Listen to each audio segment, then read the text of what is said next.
को मसीहा बनाता है कि सिर्फ नरेंद्र मोदी ही आपको बचा सकते हैं। पहले 3 डिपार्टमेंट्स की मैं 3 अलग अलग वीडियोस में ऑलरेडी बात कर चुका हूं। अब वक्त है इस चौथे डिपार्टमेंट को एक्सपोज करने का। नरेंद्र मोदी की कल्ट ऑफ पर्सनैलिटी, कैसे इनके इतने सारे फेलियर्स के बाद भी लोगों को इमोशनली मैनिपुलेट किया जाता है कि लोग इन्हें भगवान मान बैठे। आइए जानते हैं आज के इस वीडियो में।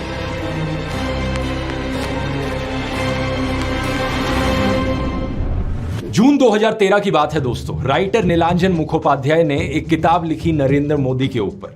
ये एक बायोग्राफी थी। इस किताब में लिखा गया कि कैसे नरेंद्र मोदी जब 6 साल के थे, वडनगर रेलवे स्टेशन पर गुजरात में वो चाय बेचा करते थे। ये चाय बेचने वाला किस्सा तभी से लेकर नरेंद्र मोदी की संघर्ष की कहानी का ये एक मेजर टॉकिंग पॉइंट रहा है। 2015 में जब टाइम मैगजीन ने प्रधानमंत्री मोदी का इंटरव्यू लिया तो उन्होंने बताया कि कैसे वो एक बहुत गरीब परिवार से आते थे, कैसे बचपन में वो चाय बेचा करते थे रेलवे स्टेशन पर। इनकी एग्जैक्ट लाइनें सुनिए। मैं पॉवर्टी में पैदा हुआ हूं। बचपन में मेरा पूरा बचपन पॉवर्टी में बीता है। मेरे लिए पॉवर्टी एक तरीके की पहली इंस्पिरेशन थी मेरी जिंदगी में। लेकिन कितनी सच्चाई है इन बातों में, बहुत से लोगों ने टाइम टू टाइम सवाल उठाए हैं। जैसे कि नरेंद्र मोदी के बचपन की ये फोटो देखिए। वे 1950 यानी 1950 में पैदा हुए थे। क्या उस समय किसी गरीब परिवार में पैदा हुए बच्चे के पास ऐसे कपड़े होंगे? जरा खुद ही सोचकर देखिए। सूट तक पहन रखे हैं इन्होंने अपनी बचपन की फोटोज में। मैं खुद 1994 में एक मिडिल क्लास फैमिली में पैदा हुआ हूं, लेकिन मेरी तो बचपन की ऐसी कोई फोटो नहीं मिलेगी आपको जिसमें मैंने कोई सूट पहन रखा हो। और नरेंद्र मोदी अपने आप को गरीब ही नहीं, बहुत गरीब परिवार का बताते हैं। इंडिया टुडे ने इनकी पुराने घर की एक फोटो पब्लिश करी थी। स्क्रीन पर देखिए। बहुत बड़ा घर नहीं है, लेकिन क्या आपको ये 1950s के किसी बहुत गरीब परिवार का घर दिखता है? परिवार में नरेंद्र मोदी के 5 भाई और 1 बहन है। 2 साल पहले नरेंद्र मोदी के छोटे भाई प्रहलाद मोदी ने कहा था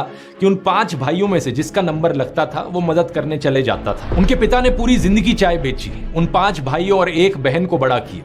इसलिए नरेंद्र मोदी को चाय बेचने वाले का बेटा कहना चाहिए। ये पत्रकारों की गलती है। सब भाइयों ने चाय बेची है, मेरे पिता ने पूरी जिंदगी चाय बेची, पूरी जिंदगी। इसीलिए कहा जाए तो चाय बेचने वाले का बेटा कहना चाहिए, चाय बेचने वाला नहीं कहना चाहिए। ये पत्रकारों की गलती है।